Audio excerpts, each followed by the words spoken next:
met en direct.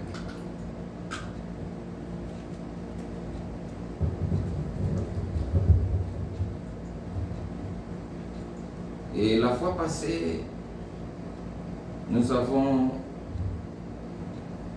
vu l'Apocalypse 17, verset 1 et verset 2. Compte tenu des temps, et aujourd'hui nous allons commencer les versets 3 pour gagner du temps. Je ne vais pas faire des rappels comme ça est dans les YouTube. Celui qui veut comprendre les débits du verset 1, dans le verset 1, la Bible dit: puis un des 7 anges qui tenait les 7 coupes vint et m'adressa la parole en disant: viens, je te montrerai les jugements de la grande prostituée qui est assise sur les grandes eaux. C'est avec elle que les rois de la terre se sont livrés à la débauche. Et c'est du vent de sa débauche que les habitants de la terre se sont enivrés. Nous avons parlé de cela et je ne voulais pas vraiment entrer là-bas parce qu'aujourd'hui il y a un peu beaucoup à parler. Je voulais qu'on puisse mettre fin, ou peut-être on n'est pas fait à la parole de Dieu, qu'on puisse parler l'essentiel sur cette verset. Verset 3 et verset 4. J'ai relis les versets 3.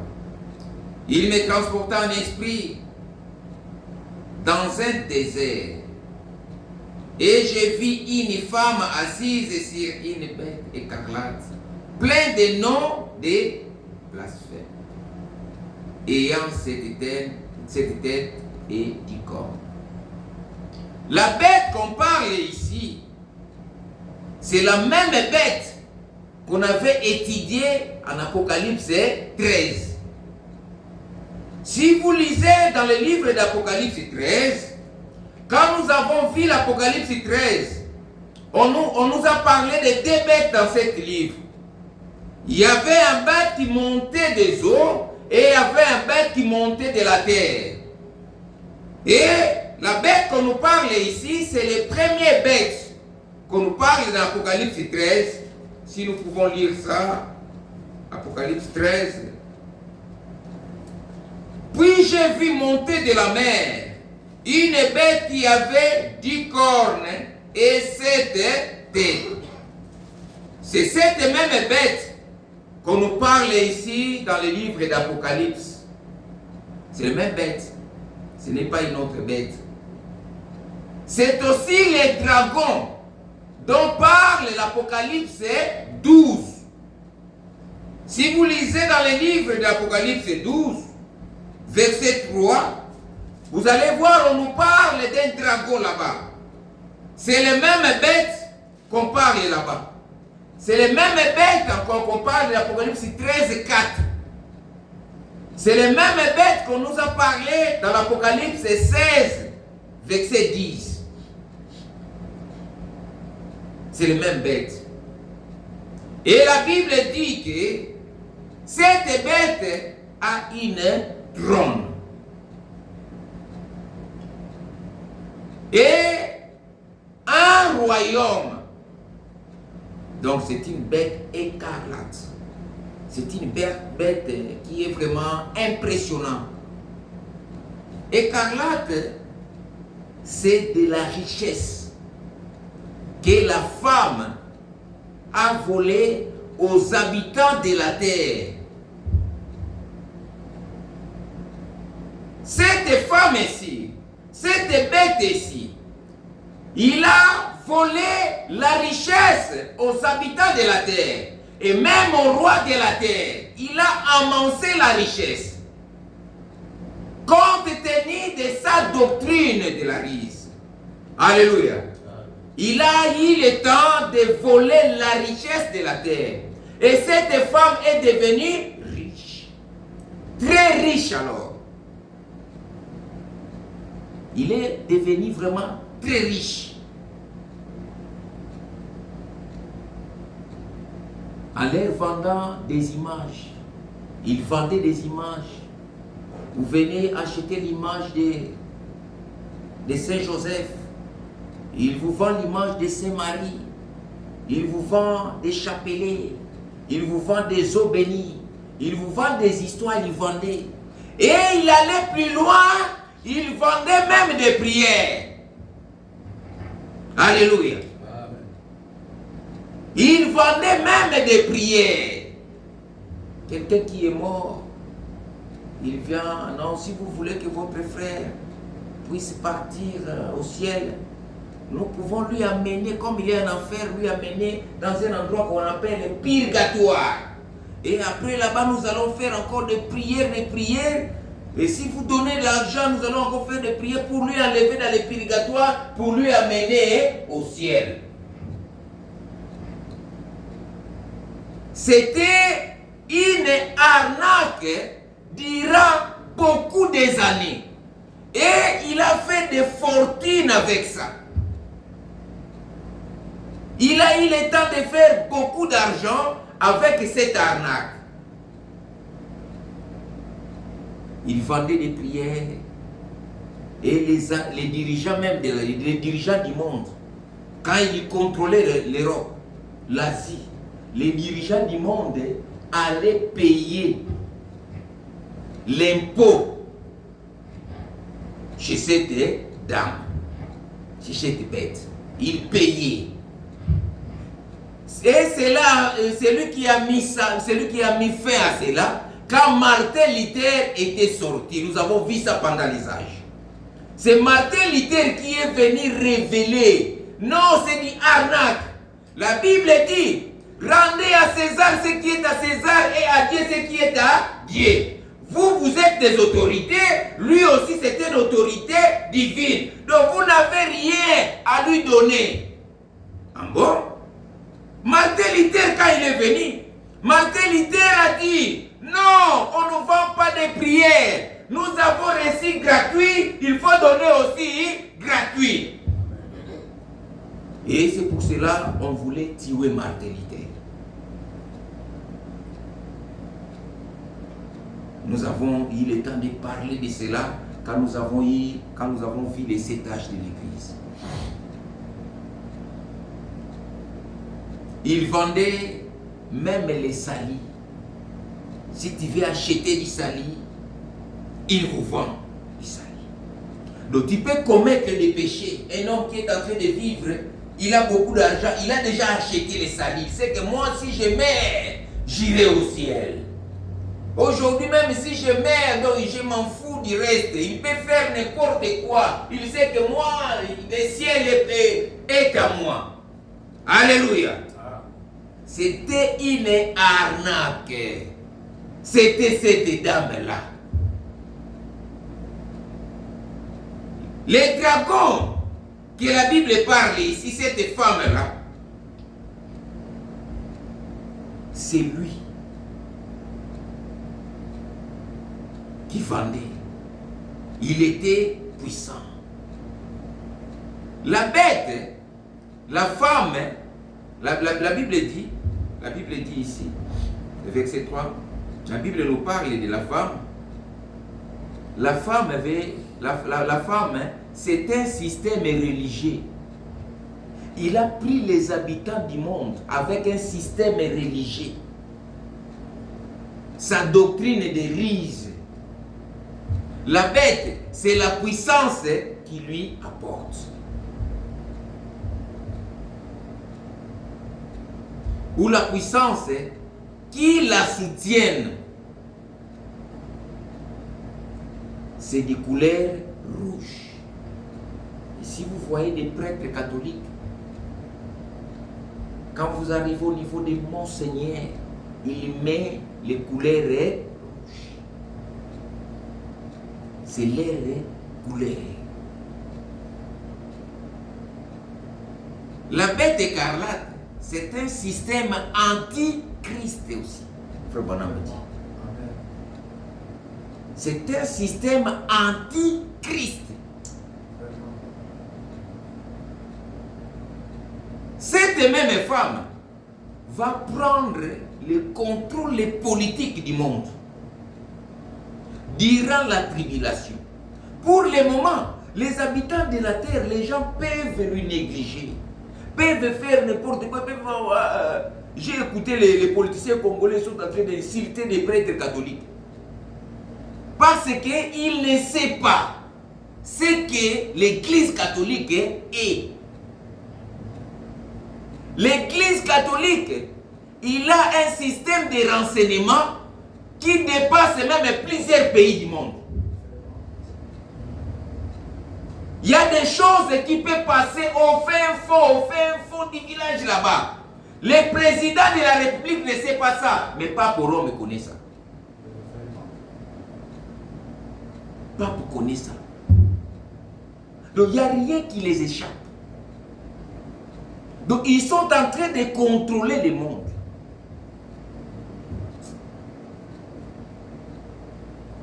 Maintenant, il est caché derrière une femme ou derrière une église. Il est caché là-bas. Durant la grande tribulation, il sera à nu. Il va prendre le contrôle du monde. Mais pour prendre le contrôle du monde, il faut quoi? Il faut amener le monde dans une atmosphère que le monde va lui accepter à cet état. Il faut amener le monde dans cet système. Il va imposer ses règles dans tous les pays du monde. Mais avant d'imposer ces règles, il faut être très risé. Il faut être riche. Il faut imposer. Alléluia. Si tu n'es pas riche, tu ne peux jamais imposer quelque chose sur la terre. Même dans nos familles. Je ne sais pas si vous remarquez cela. Quelqu'un peut être petit, mais s'il voit l'argent, s'il y a un problème, nous allons attendre Ben ça. Si Ben ça vient, après on va parler. Pourquoi? Parce que Ben c'est riche. On regarde José, il n'y a rien. Maravi, il n'y a rien. On attend Ben ça. Pourquoi? Puisque c'est lui qui donne. Alléluia. Donc même dans nos familles, c'est comme ça. Tu peux t'imposer en moyennant quelque chose. Si tu n'as rien, il n'y a pas moyen de s'imposer. Puisque quelqu'un est mort là-bas. On cherche l'argent pour les morts. On cherche l'argent pour les corbillards. Toi, tu n'as rien, malgré que tu es grand frère. Tu n'as rien. On attend celui qui a quelque chose. Alléluia. Et le monde aussi fonctionne comme ça.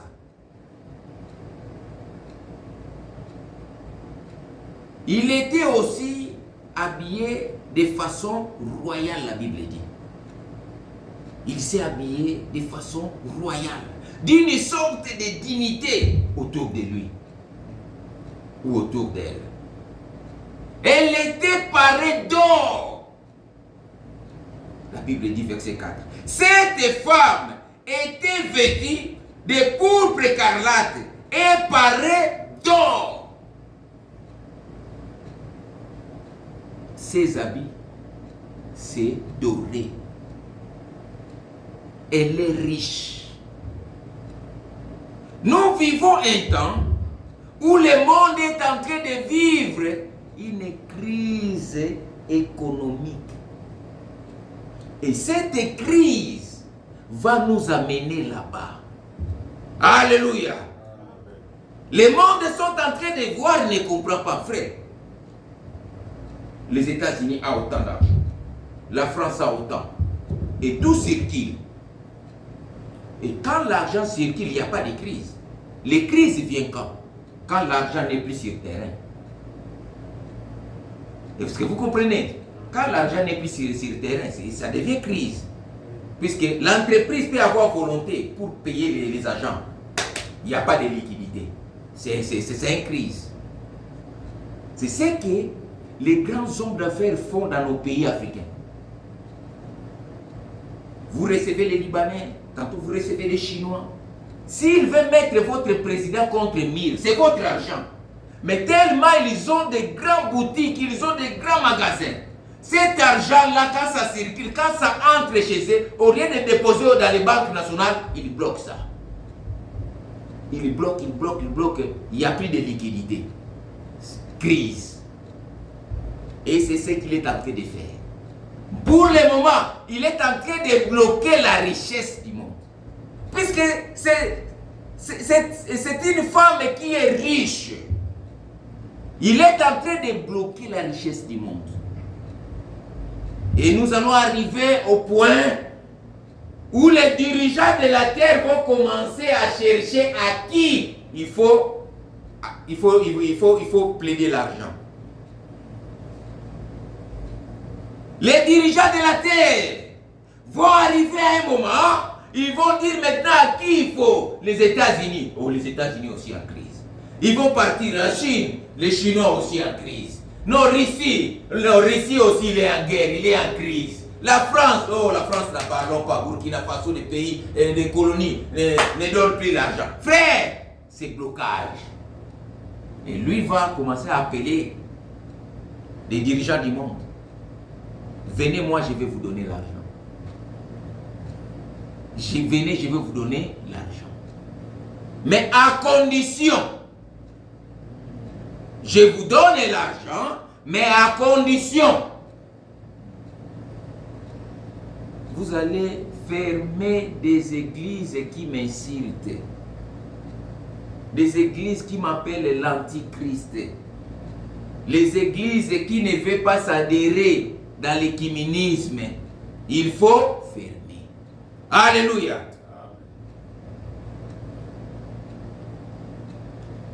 Même si on ferme les églises, mais la parole de Dieu est déjà dans nos cœurs. Les enfants de Dieu, ils sont en train d'amasser la parole aujourd'hui. Ils sont en train d'emmagasiner la parole aujourd'hui. Puisque quand on va fermer nos portes, la parole sera dans nos cœurs. Est-ce que vous comprenez? Cette parole que vous êtes en train d'écouter, ça serait dans votre cœur. De tel point que vous pouvez parler des choses et les choses arrivent. Même si tu es encore dans les faiblesses, ne lâchez pas la parole. Avancez. Venez écouter la parole de Dieu. Car la foi vient de ce qu'on attend. Et ce qu'on attend vient de la parole de Dieu. Alléluia.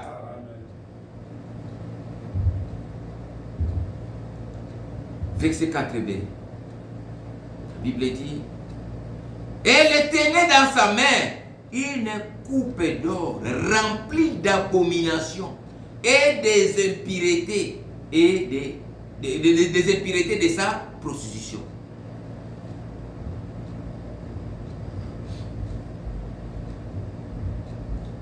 La coupe d'or, c'est sa fausse doctrine. Cette coupe d'or, c'est sa fausseté, c'est sa fausse doctrine. C'est ce qui lui fait gober les habitants de la terre. Frère Branham dit, nous ne pouvons pas parler, comme c'est écrit ici, dans le verset 3, des noms blasphèmes. Des noms blasphèmes. Frère Branham dit, il faut parler non blasphématoire. C'est un nom blasphématoire.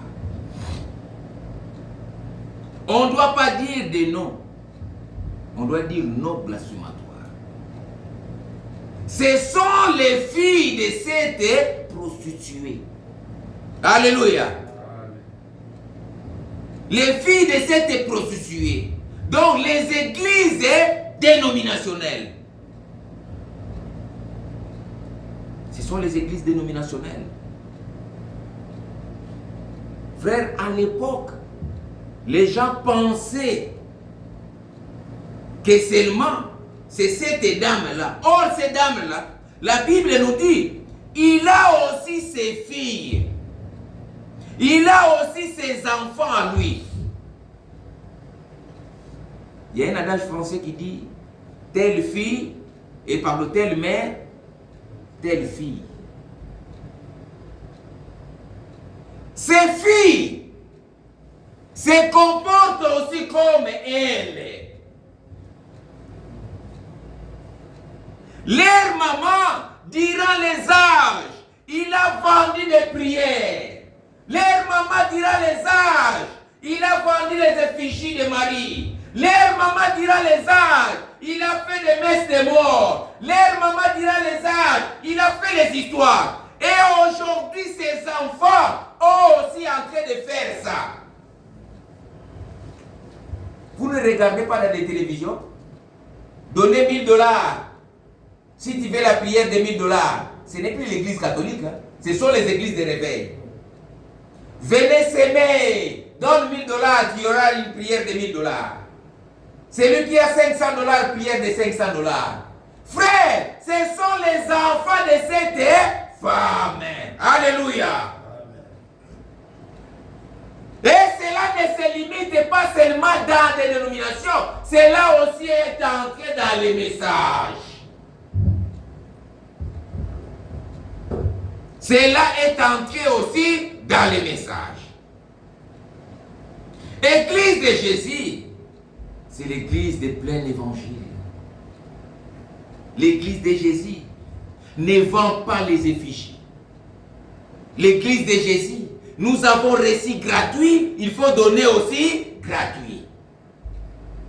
On ne vend pas des prières. Oh, nos frères viennent consacrer la maison pour que, et puis tu donnes quelque chose. Non, ça n'existe pas dans l'église de Jésus-Christ. Oh, nos frères viennent consacrer l'enfant et puis, non frère, dans l'église de Jésus, nous avons reçu gratuit, il faut donner aussi gratuit. Nous allons prendre les livres d'Ésaïe. Qu'est-ce que Ésaïe nous dit?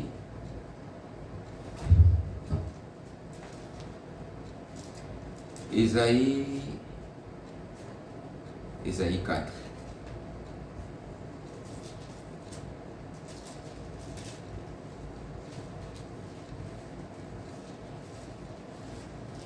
Ésaïe 4. Ésaïe 4, la Bible dit quoi? Et cette femme saisiront en ces jours un seul homme et diront, nous mangerons notre pain et nous nous vêtirons de nos habits. Fais-nous seulement porter ton nom. Enlève notre opprobre. Je vous avais dit, la femme typifie l'église. Cette femme, ces jours-là, saisiront un seul homme. Donne-nous seulement ta nourriture. Et pardon, donne-nous seulement ton nom. Nous allons porter seulement le nom de Jésus-Christ. L'église de Jésus-Christ est sur la terre.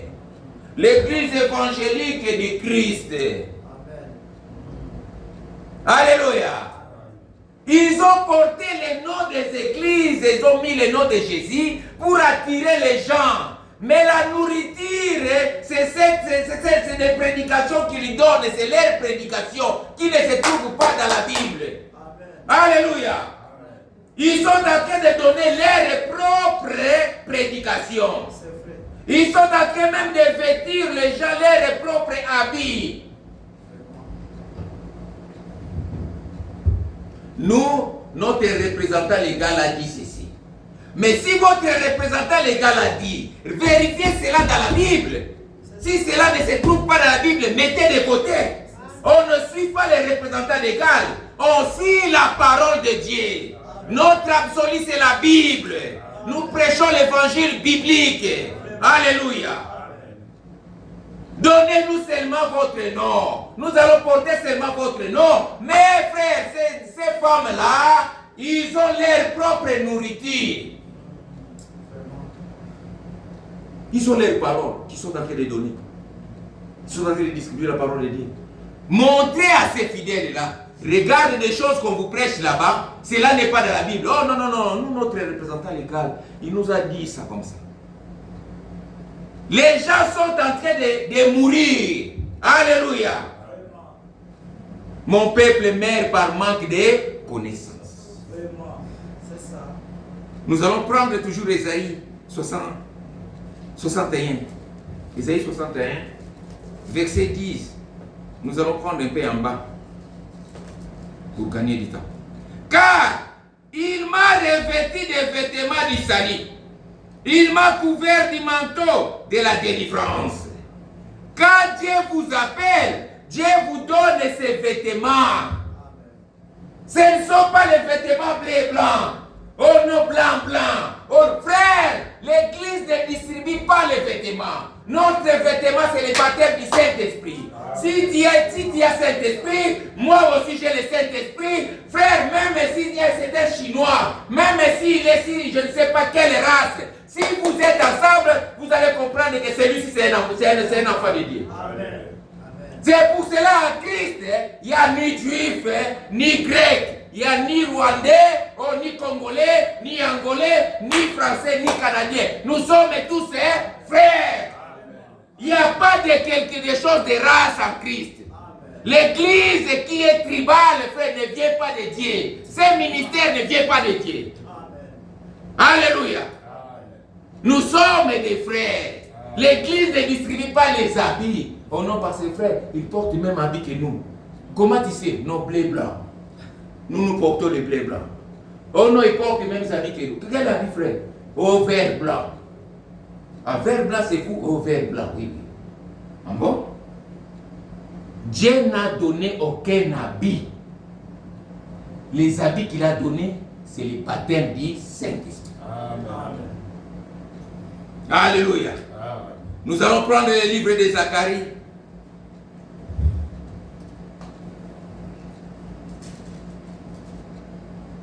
Le livre de Zacharie.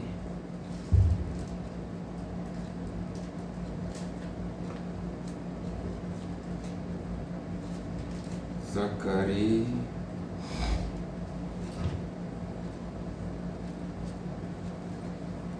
Zacharie 3.4. Si quelqu'un arrive là-bas, il peut lire. Zacharie 3.4. L'ange, prenant la parole, dit à ceux qui étaient devant lui, oui, ôtez-lui les vêtements sales. Ok. Et il dit à Josué, vois, je t'envoie ton iniquité et je te réveille l'habit des fêtes. Amen. Je te donne l'habit des fêtes.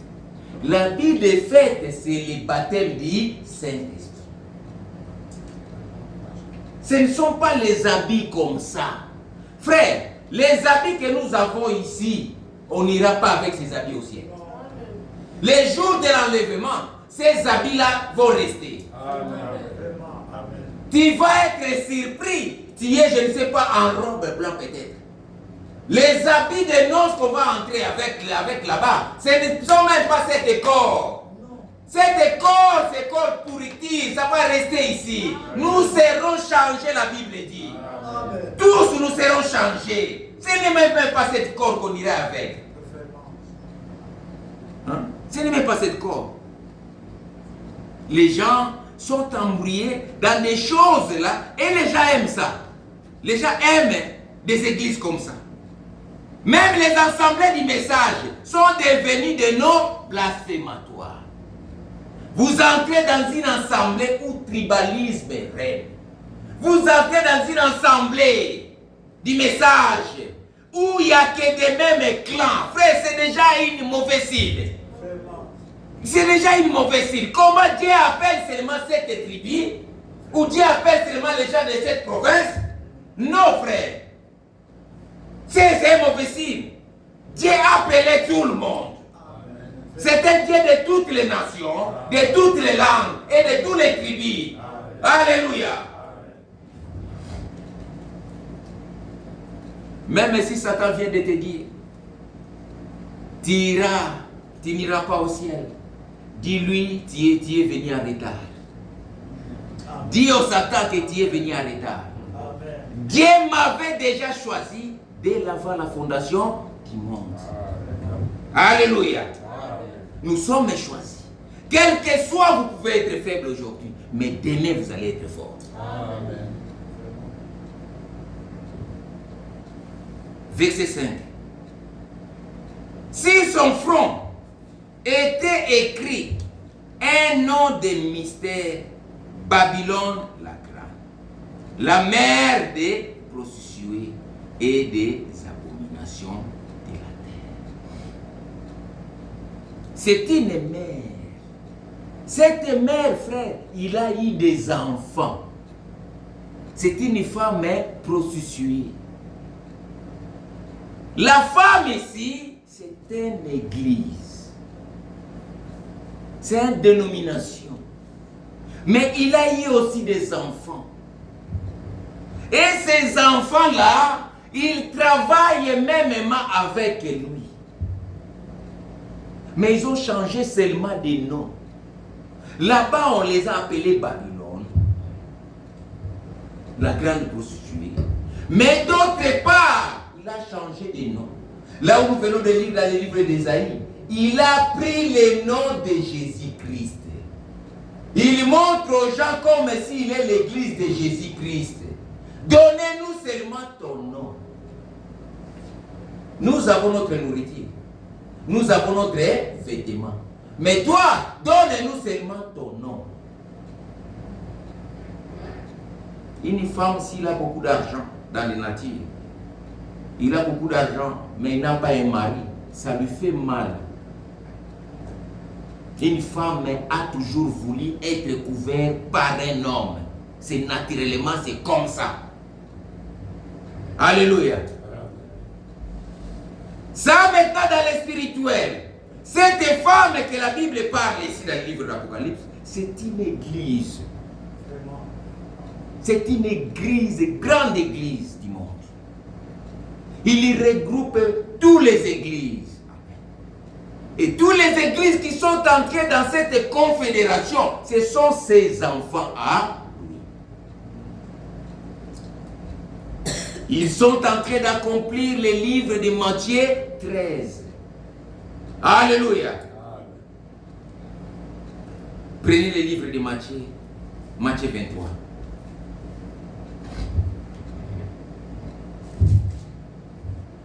Matthieu 23.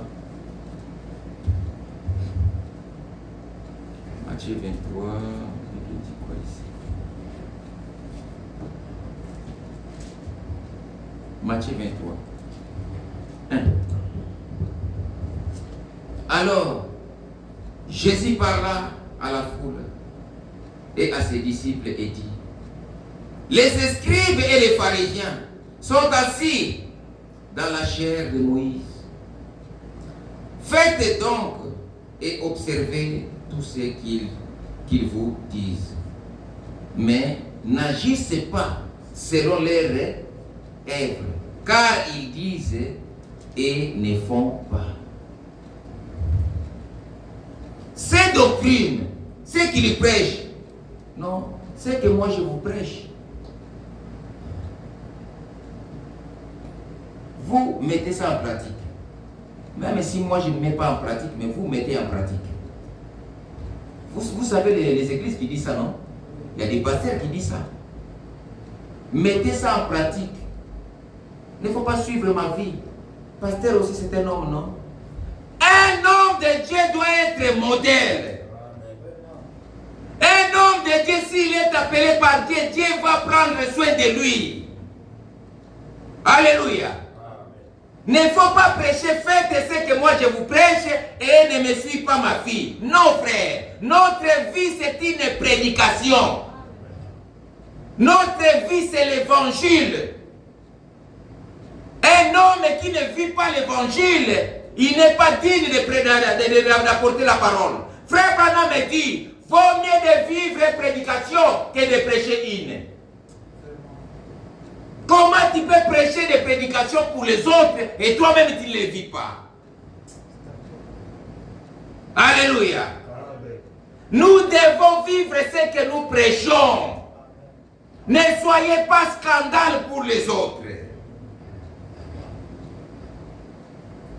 Verset 4. Il y a des fardeaux pesants et les mettant sur les épaules des hommes, mais ils ne veulent pas les remuer du doigt. Ils font toutes leurs actions pour être vus des hommes. Ainsi, ils portant des larges filateurs et ils ont de longues fragiles à leurs vêtements. Dans leurs vêtements, vous allez voir avec une robe, avec une grande croix de Jésus. Ils portent des histoires là. Quand il marche, vous sentez vraiment que c'est un saint. Il marche là très calmement. Il veut être vu aux hommes.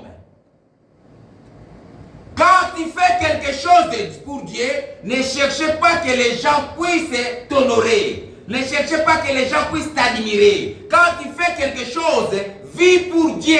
Ne vis pas pour les hommes.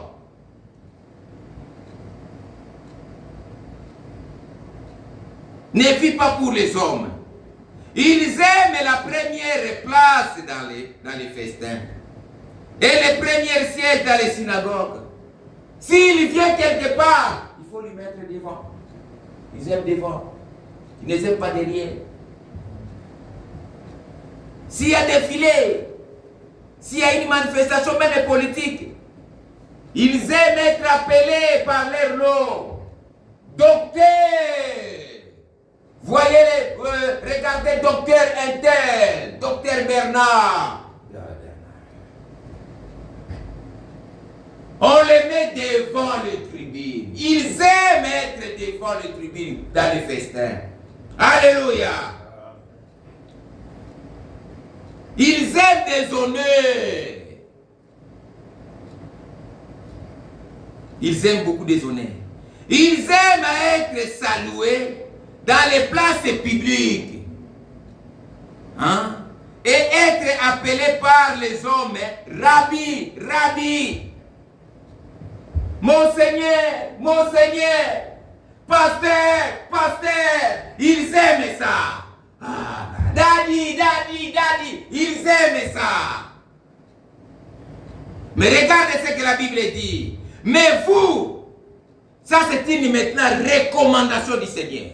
Mais vous, ne vous faites pas appeler Rabbi. Alléluia. Car il c'est votre maître. Et vous êtes tous frères. Nous sommes ici tous des frères. Oh, des histoires d'appeler pasteur, pasteur, frère. Ça, ce sont des histoires de la paganisme. Nous sommes des frères. Ce sont des histoires de paganisme. Nous devons mourir à cela.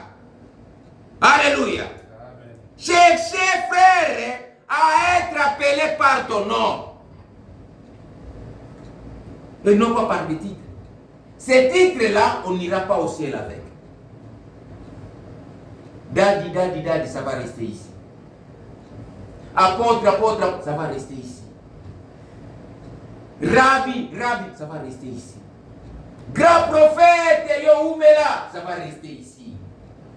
Montoranzambe, ça va rester ici. Tous ces titres-là, ça sert à rien. Nous sommes tous frères, dit la Bible. Amen. Alléluia. Amen. Prenez le livre des Hébreux.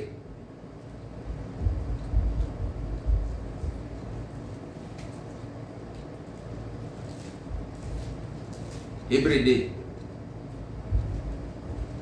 Hébreux 2. Hébreux 2.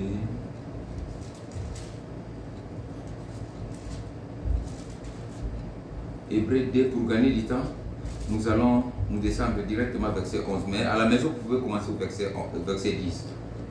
Car c'est lui qui sanctifie, et ceux qui sont sanctifiés sont tous ici d'un seul. C'est pourquoi il n'a pas honte de les appeler frères. Nous sommes tous frères. Si Dieu nous appelle des frères, Dieu, Jésus, nous appelle les amis. Nous sommes ses amis. À combien plus forte raison, nous les hommes, nous voulons les honneurs. Ça va partir où? Où est-ce qu'on irait avec tous ces honneurs? Où est-ce qu'on irait avec tous ces honneurs? Nous sommes tous frères.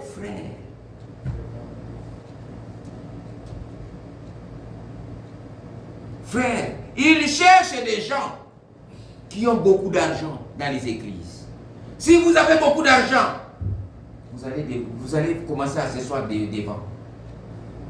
Et même les protocoles connaissent les grands donateurs de l'église. Le pasteur les a signalés. Tel, il faut qu'il soit devant.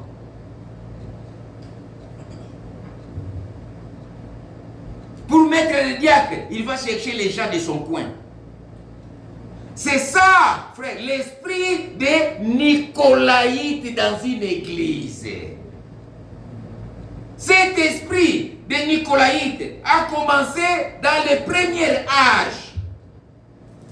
Dans le premier âge, Dieu a déjà condamné cet esprit des Nicolaïtes. Âge d'Éphèse, Apocalypse 2. Apocalypse 2, on prend verset 6. Tu as pourtant ceci. C'est que tu es les œuvres de Nicolaïtes, œuvres que j'ai aussi. Cette œuvre s'est introduite dans l'église dès le premier âge. C'était déjà introduit, les œuvres de Nicolaïtes. Nicolaïte veut dire quoi? Nicolaïte veut dire, en grec c'est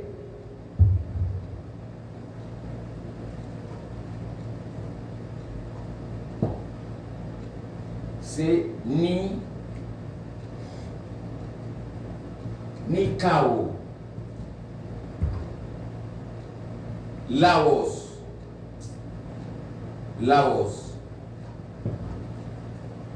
Nikao, Laos, Nicolaïte en grec, veut dire conquérir.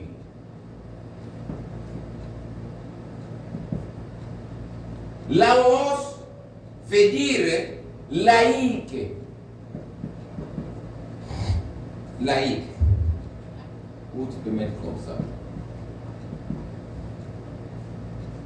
Conquérir les laïcs. Alléluia. C'est là où est né cet esprit de conquérir les laïcs. Ces gens qui ont cet esprit, vous allez voir, ils soutiennent seulement les gens de leur coin. S'il vous approche, il a un intérêt sur toi. Si tu n'es pas de son coin, il vous approche, il a un intérêt sur toi. Ça, c'est là, jamais. Il soutient des gens qui sont de leur coin. C'est un mauvais esprit. Oh non, moi je suis du Bas-Congo, il faut soutenir les gens du Bas-Congo. Oh non, moi je suis du Kasaï, il faut soutenir du Kasaï. Oh non, moi je suis angolais, il faut soutenir seulement les Angolais. Quand il voit un frère angolais, il devient faible. Il devient faible, frère. Comme tout bien contigo. Ah, vous êtes vivant onde? Me da ton numéro. Frère, il devient faible quand il voit un angolais. Mais quand il voit quelqu'un d'autre qui n'est pas de chez lui, ah frère, comment ça va? Ça va bien. Comme s'il n'y a rien. Il est faible seulement des gens de leur coin. C'est ça, c'est cet esprit de Nicolaïte. Les gens qui choisissent les gens de l'air, ils soutiennent même les leurs. Même dans les messages de Branham, c'est rempli de nicolaïtes. Les gens qui ont beaucoup d'églises, un pasteur qui a 20 assemblées, 10 assemblées, c'est ça l'esprit des nicolaïtes. Ils sont là pour conquérir, pour régner sur les adeptes. Un pasteur ne peut pas avoir beaucoup d'églises. Un pasteur doit avoir une seule église. S'il commence une autre œuvre quelque part, après un temps, il doit établir, il le laisse continuer. C'est comme ça se fait.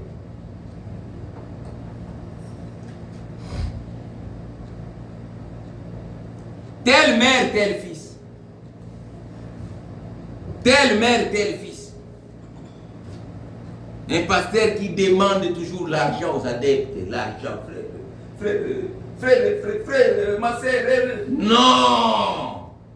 C'est Dieu qui appelle. Ce n'est pas les brebis qui vous appellent. C'est Dieu qui vous a appelé. C'est Dieu qui doit s'en occuper. Quand le gouvernement du monde envoie des militaires au front, il leur donne à manger, les tenues, les armes, les véhicules, l'argent et tout. Un gouvernement responsable. Mais comment se fait que Dieu t'envoie, tu deviens mendiant? Il y a quelque chose qui ne va pas. Tu dois vérifier votre appel. Matthieu. Dieu n'a pas demandé. Nous allons prendre le livre de Matthieu 10. Matthieu 10. Matthieu 10, 8. Matthieu dit quoi? Guérissez les malades, ressuscitez les morts, purifiez les lèpres, chassez les démons. Et à la fin, la Bible dit, vous avez reçu gratuitement, donné gratuitement. Un prédicateur qui prie pour toi, il te demande, oh, et pas pour la non, action de grâce, frère. C'était Nicolas. Nous avons reçu gratuit. Il faut donner aussi gratuit. C'est pour cela que beaucoup de gens ne prient bien. Ils ont été escroqués par des pasteurs. Ils ont été escroqués par des pasteurs. Ils sont déçus à frère. Laisse-moi les histoires des églises. Moi, je ne prie plus avec vous. Vos histoires de l'église. Les pasteurs tellement m'ont escroqué. 8 000 $. Les pasteurs tellement 10 000 $. Les pasteurs tellement escroqué autant de 1 000 $.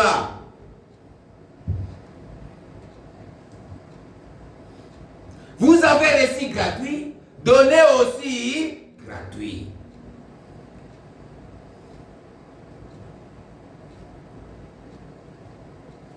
Un nom, mystère, Babylone Accra. Verset 5. Verset 5. La Bible dit, un nom, un mystère, Babylone Accra. Apocalypse 17, verset 5. Il y a 3 places dans la Bible. On a écrit où on parle de Babylone. Il y a plusieurs places, mais des places où Babylone existait. Il y a 3 places. 1 dans les livres de Genèse. Pour gagner du temps, je ne vais pas lire. À l'époque de Nimérode. 2 dans les livres de Daniel. À l'époque de Nebuchadnezzar. Et 3 dans les livres d'Apocalypse. Mais dans les livres d'Apocalypse, on nous dit que c'est un nom mystère. Puisque Babylone, à l'époque, ça existait comme des villes, comme des pays, comme de quoi que ce soit. C'était matériel, c'était physique. À l'époque de Nimérode, c'était comme ça, comme mégatique, comme Canada. À l'époque de Nebuchadnezzar, c'était aussi comme un pays comme ça, Babylone. Mais dans notre époque, ça est où? Il n'y en a pas. C'est un mystère. C'est un mystère. Il faut maintenant les découvrir. C'est un mystère. Alléluia. C'est un mystère dans notre époque. Ici, c'est Satan et son trône à Babylone. À l'époque, Satan avait son trône. Il a son trône. C'était à Babylone. C'était physique. Le trône de Satan n'a pas été toujours à Babylone. Nous avons vu dans les livres d'Apocalypse, dans les âges de l'Église. Si nous prenons les âges, dans les livres des âges de l'Église, Apocalypse 2, verset 12. La Bible dit quoi? Écrit à l'ange de l'église de Pergame. Voici ce qu'il dit, celui qui a l'épée aiguë à des tranchants. À des tranchants. Je sais où tu demeures. Je sais que là est le trône de Satan. Ça c'est l'âge de Pergame. Là où tu demeures, c'est là où est le trône de Satan. C'était plus physique. Ici, c'était quand Jean a écrit cela. Les habitants de Pergame, ils ont pris les livres d'Apocalypse, ils ont commencé à lire ça. Est-ce que Jean n'avait pas fumé du chanvre? Les histoires, le trône du Satan ici, mais ça n'existait pas. Les gens ne comprenaient pas ce que Jean avait vu. Il faut un prophète majeur pour l'expliquer, pour le décrypter. Puisqu'il n'y en avait pas physique comme ça. Là où tu te trouves, c'est là où se trouve le trône de Satan. C'est quand les Mèdes et Perses. Suivez-moi maintenant attentif, frère Babi. Mets-toi debout, non tellement. Quand les Mèdes et Perses, à l'époque de Babylone, quand ils ont autant d'Attilus, dans d'autres termes on l'appelait Attal. Quand ils ont vécu Babylone, qu'est-ce qui est arrivé? C'est lui qui a apporté le trône de Satan à Pergame quand il a fui. C'était Attilus. Il a fui avec ces fétiches-là. Il a quitté Babylone, il a fui jusqu'au Pergame. Je vous ai montré ça ici quand nous avons vu les 7 âges de l'église. Alléluia. Babylone, c'est ce que là où Nebuchadnezzar était, c'est là où on appelle aujourd'hui Iran. Est-ce que vous comprenez? Cet royaume était là-bas, c'est l'Iran. Je vous ai montré ça ici. Même le livre d'Esther a été écrit en Iran. Les Juifs étaient en esclavagisme. Quand on parle de Daniel, le livre de Daniel, Daniel était en esclavagisme en Iran. Et c'était à l'époque là. Il a fui avec ces fétiches là, avec des prétextes. À l'époque là, c'était des prétextes. On les appelait les gens qui faisaient ces histoires là des prétextes. Il a transporté ça jusqu'à dans la ville de Pergame. Et la ville de Pergame, c'était où? C'était en Turquie. Ce que nous appelons aujourd'hui Turquie. La ville de Pergame. La ville d'Éphèse. Et tout ce qu'on nous parle là de cet âge de l'église, c'était des villes qui existaient. Mais Dieu a pris ça comme le type.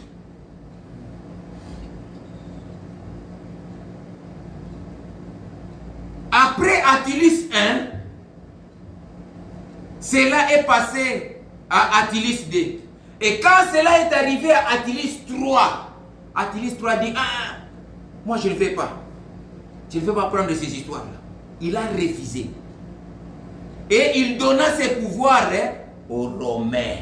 Tu vois maintenant là où le pouvoir est parti maintenant, au niveau de Rome. Ça a quitté Turquie, cela a traversé jusqu'au niveau de Rome. Alléluia. Cela est parti jusqu'au niveau de Rome. C'était Jules César qui a eu ça. Quand Antilis a refusé Antilis III, Jules César a pris ça. Frère Branham est en train de dire, c'était Jules César qui a accepté cela. Et Jules César à l'époque là n'était pas pape, n'était pas aussi empereur. En lui on donna les serpents. C'était quelque chose là qu'on lui a donné comme un serpent. Dans nos traditions, et surtout en Afrique, nous avons des traditions des pères au fils ou des oncles à petit-neveu. Ce sont des rituels qu'on fait. On peut vous passer ça physiquement comme ça, ou on peut vous passer ça dans les songes. C'est pour cela, frère, tout songe n'est pas le songe à négliger. Oh, si moi je dors, j'ai toujours vu. Frère, ce ne sont pas des songes à négliger. Et Jules César, en lui donnant un serpent, on lui transmet les pouvoirs ancestraux. Il a eu ça. Et Jules César, qui avait les rangs d'empereur, quand il est devenu, quand on lui donna ça, il est devenu empereur de l'Empire romain. Jules César.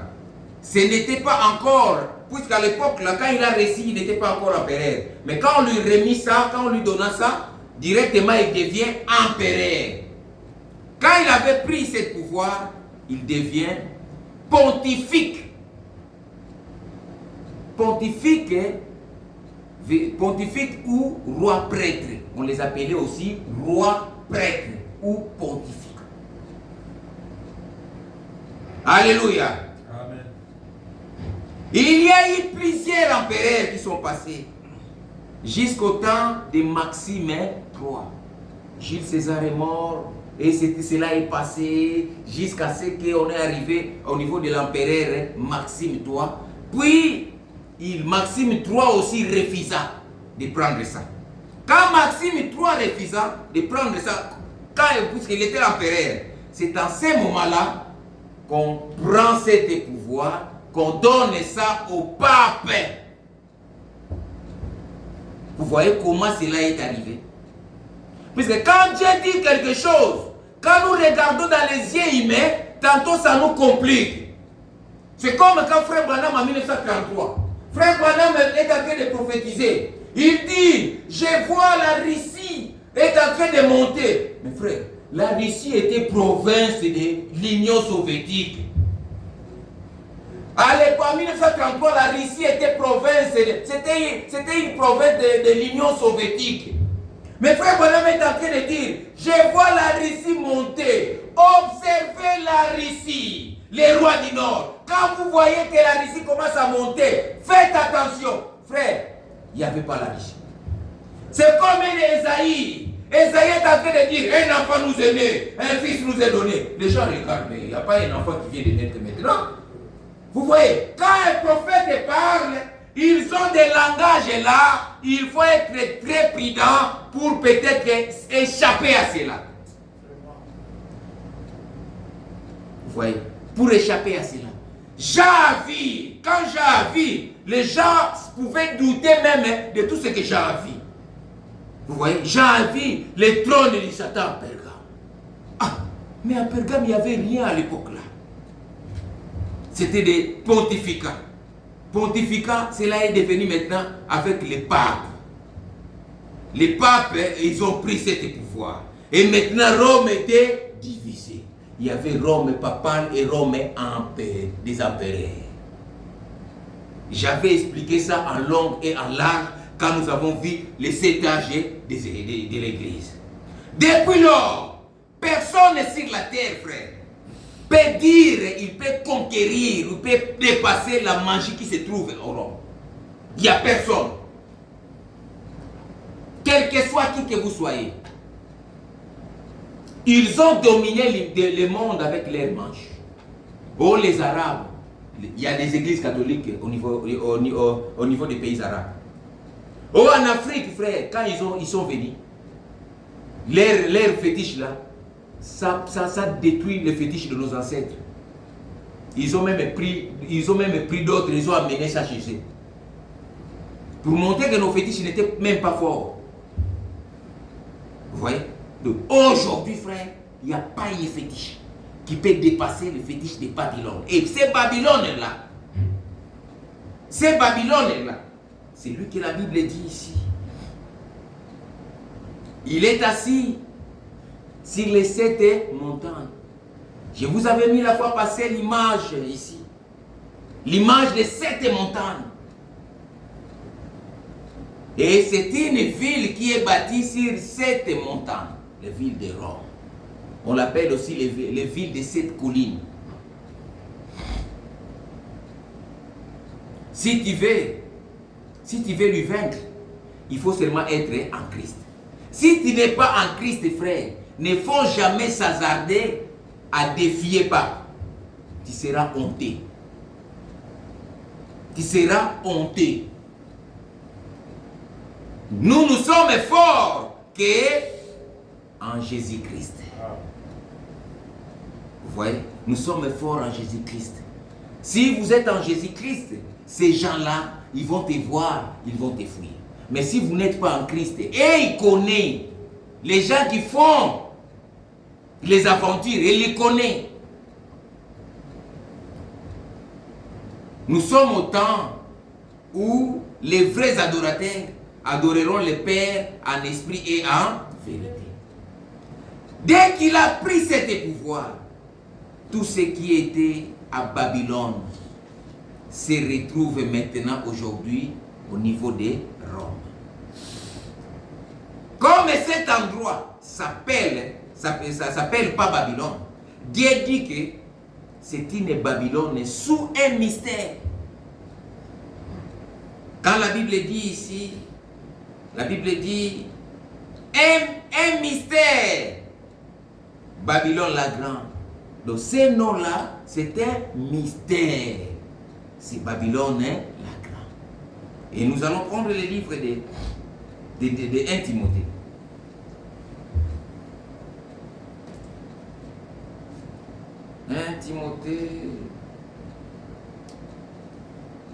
Timothée 2.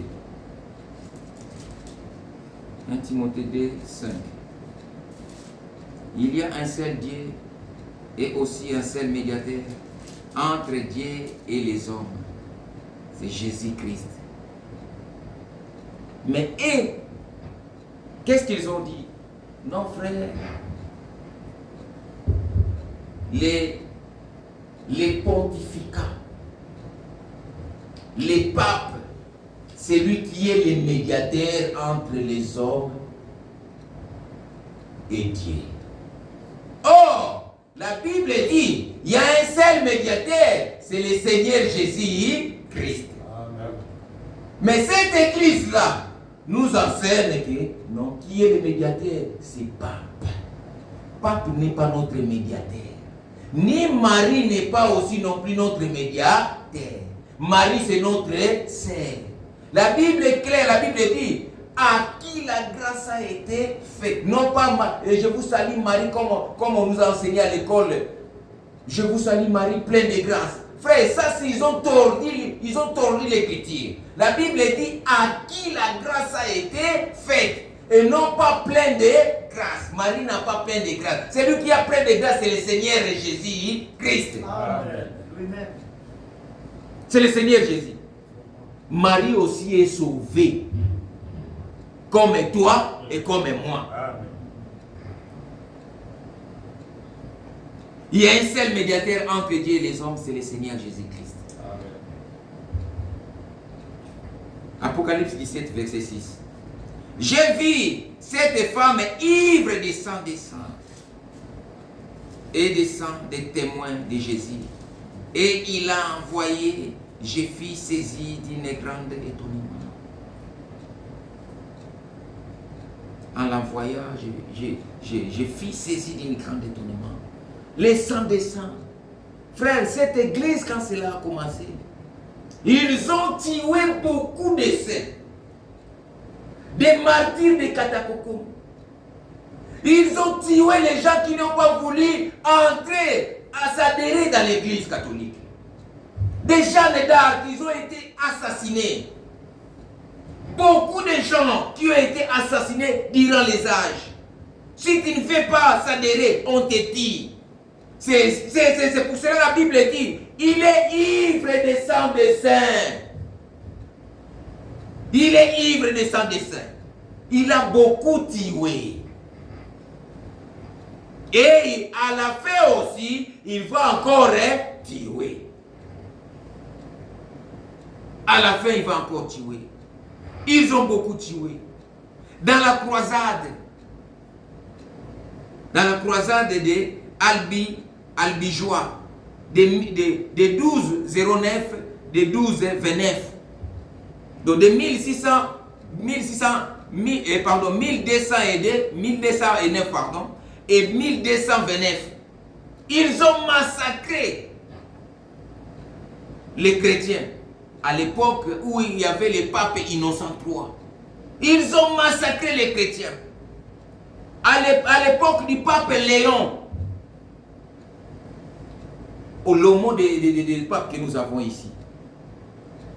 Lui aussi à son temps, il a massacré, frère Ewald de Franck est en train d'expliquer cela. Il a massacré les saints.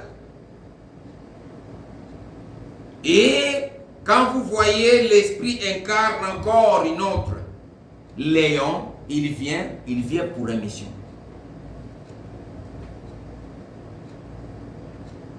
Verset 7. L'ange me dit, pourquoi t'étonnes-tu? Je te dirai les mystères de la femme et de la bête qui la porte, qui a les 7 têtes et les 10 cornes. La bête que tu as vue était et elle n'est plus. Elle doit monter de l'abîme et aller à la perdition. Et les habitants de la terre, ceux dont le nom n'a pas été écrit dès la fondation du monde dans les livres de vie, s'étonneront en voyant la bête, parce qu'elle était qu'elle n'est plus et qu'elle reparaîtra. C'est ici l'intelligence qui a de la sagesse.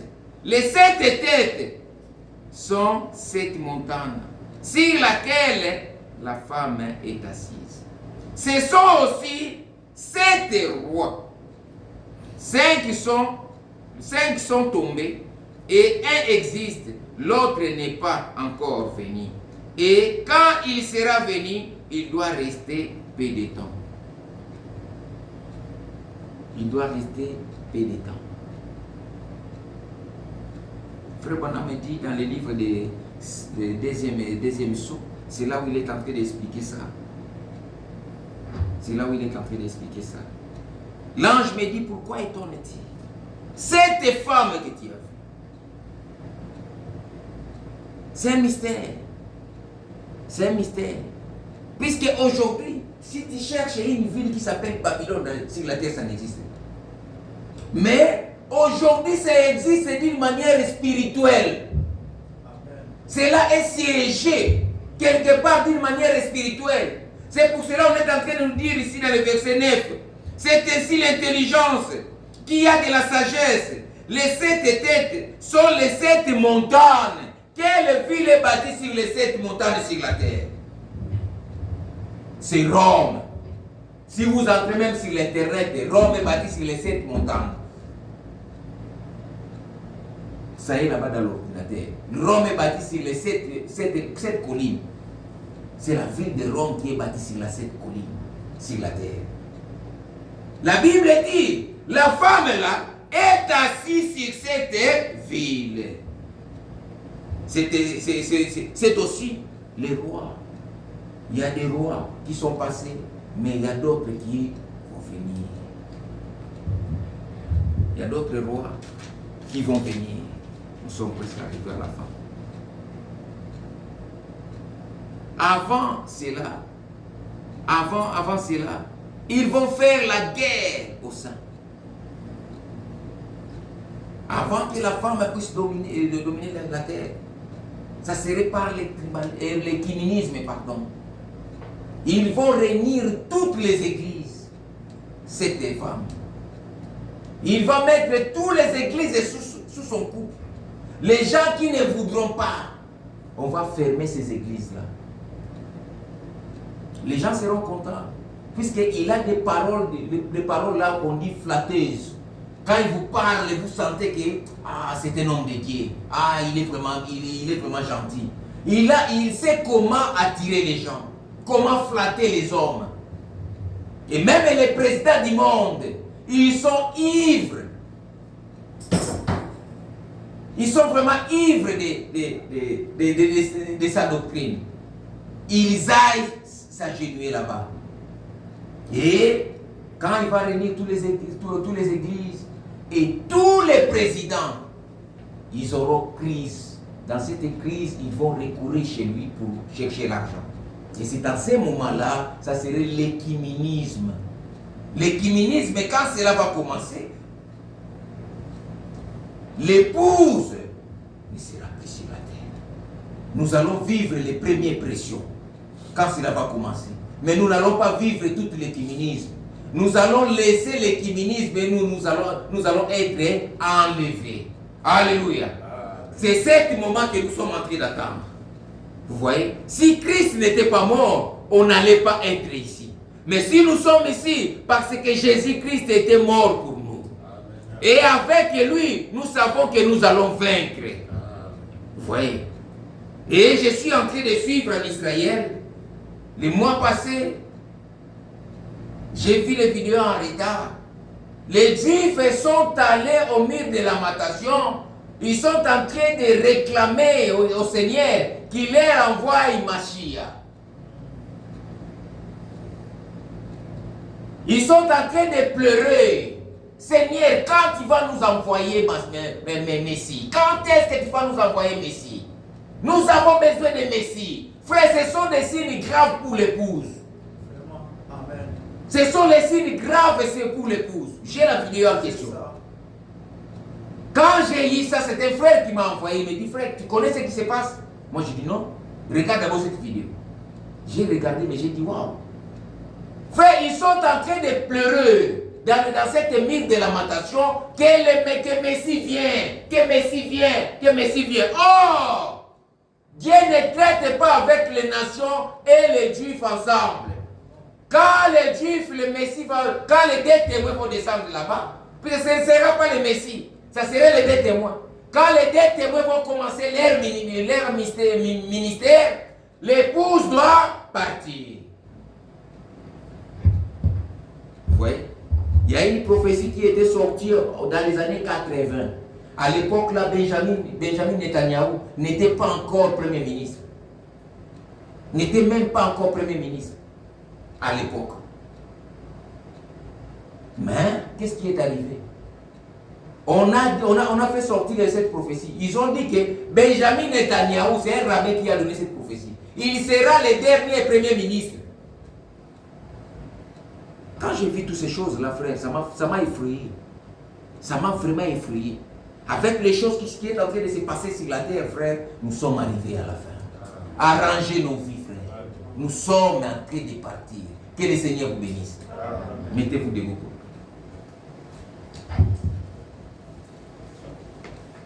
Hier, aujourd'hui, à jamais. Hier, aujourd'hui, à jamais. Hier,